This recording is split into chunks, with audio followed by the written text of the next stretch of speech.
Alright, in this tutorial we're going to work some more with the hierarchy and explore the concept of prefabs.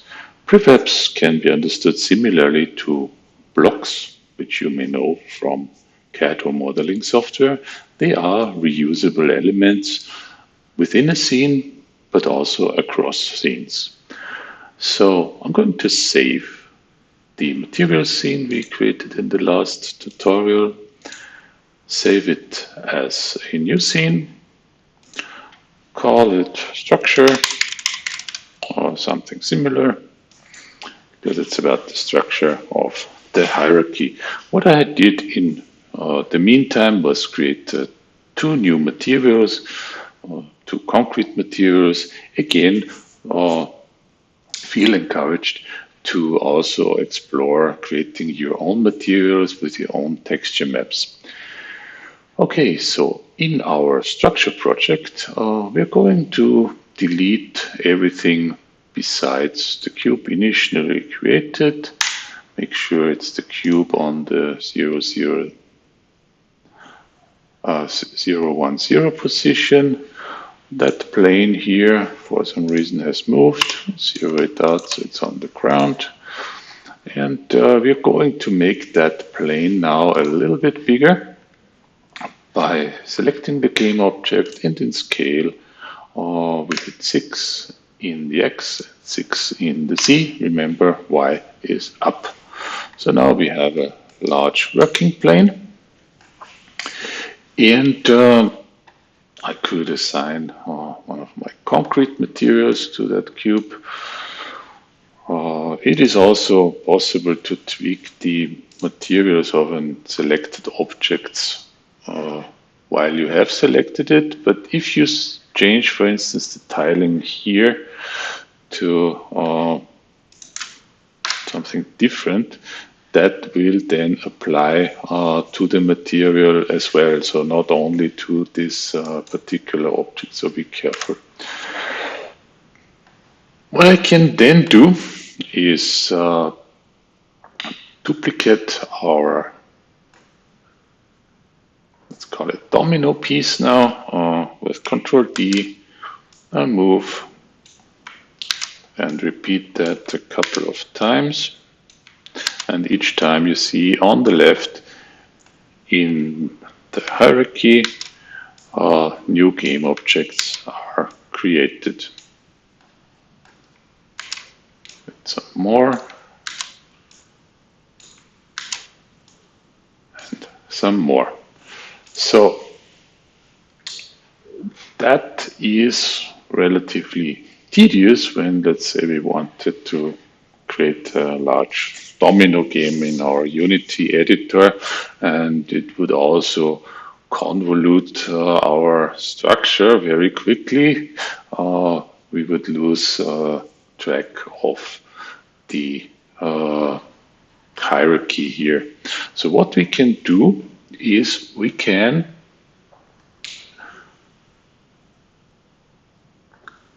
join these objects under one what's called parent. So let's create a parent object for these domino pieces by right-clicking in the hierarchy and create an empty game object. So an empty game object just has a position, rotation and scale, but it doesn't by default contain anything. We can call this pieces or something similar. Zero out the position. And then we have our pieces. We can now drag all the cubes we have onto that pieces empty game object, and then they become what's called in Unity terminology children of that game object. So now we can also collapse this game object, and as you see, and if your project rows and has more elements or game objects in the hierarchy, this can help us stay organized. What we can also do is select this pieces object and hit Ctrl D. And then when we move that, all the children have also been duplicated. Duplicated? Well, hopefully that's a word. Okay, we can do that one more time. And maybe rotate this a little bit around the y-axis. So here, well, you can also give a precise number, maybe 45 degrees or something. You can go back to the move tool and arrange this a little bit like so. We can then duplicate one more of these pieces, either this or this, doesn't matter. I'm duplicating this. Move it again. Let's rotate this minus 45 degrees and move it again to somewhere close. Yep. So that was a quick way to multiply the game objects, and you can also build curves and whatnot. And just by then copying the parents with the children, you can quickly create a large domino board. In order for it to play, we must tilt the first object. So let's tilt this ever so slightly. Find a good view in the editor. Select the main camera, game object, align with view. Good time to save. And when we hit play,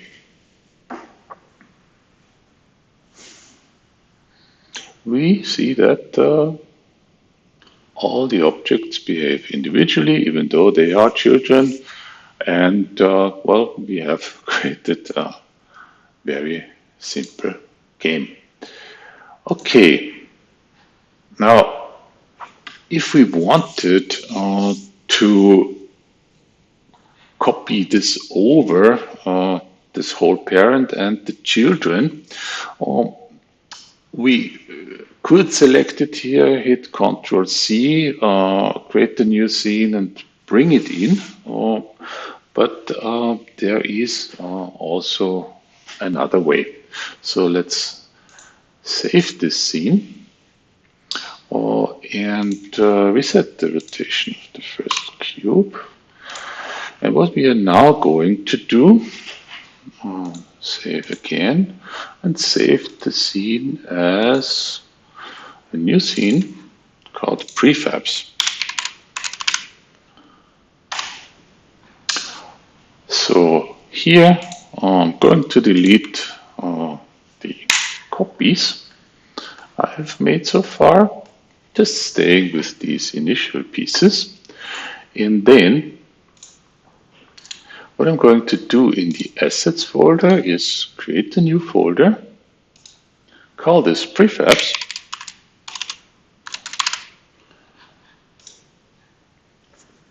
and then I'm simply dragging from the hierarchy this game object with the children. So when I select this one, all the children are also selected, and drag it into the Prefabs folder we just created. And then the game object turns blue, meaning it is now a prefab.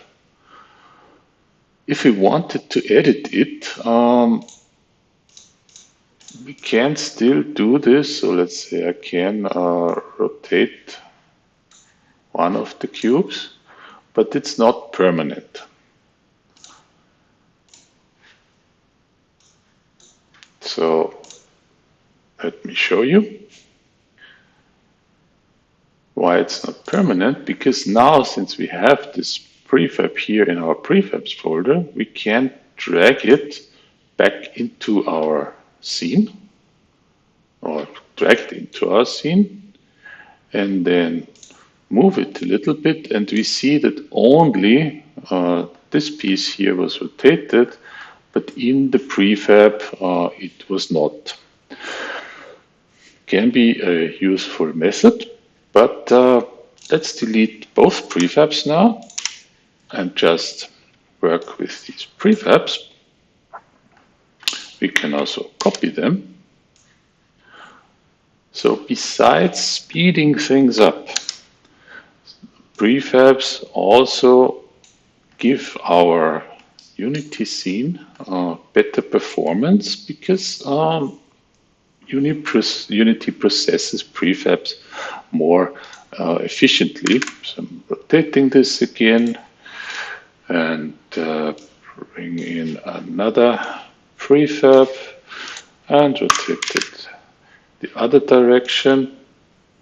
So as we said, we can still edit individual objects. So when you select prefab once, all the containing objects are selected and are marked out blue. If you click one more, the individual object that pertains to the prefab is selected. Going to rotate it. Game view is still good. If I hit play, we see that the game objects contained in our prefab are still fully responsive. So the fact that they have become prefabs doesn't change anything with respect to their functionality. All right, so feel encouraged to create your own demo setup or domino setup rather. Play with it a little bit with prefabs and with the hierarchy so you get a feel for it. What I'm going to do next is something a little bit different, and that is to edit a prefab. So I can edit how a prefab looks in essentially two ways. I can make a new prefab. Let's say I'm going to delete the pieces now, bring one back in, and I could right-click the prefab and then prefab, unpack completely. So now it's not the prefab anymore, it's the way it was. If I call this pieces 2 and let's say I assign different materials, so different concrete to some of the game pieces, I could then go back to the prefabs folder, make a new prefab,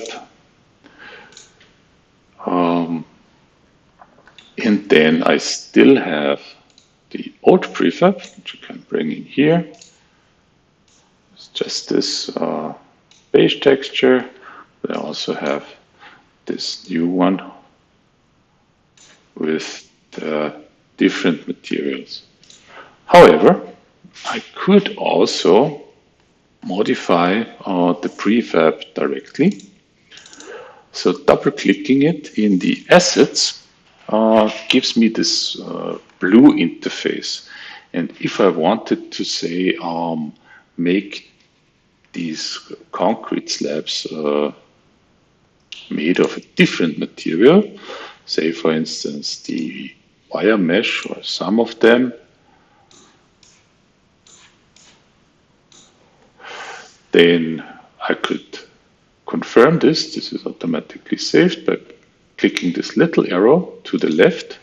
And then what we find is that our prefab called pieces, which we created before, has been updated whenever we put it into the scene. So we can also modify prefabs after the fact, so to say. All right. That was it for structuring the hierarchy and prefabs. We will continue working with prefabs and work towards a playable game in the next tutorials.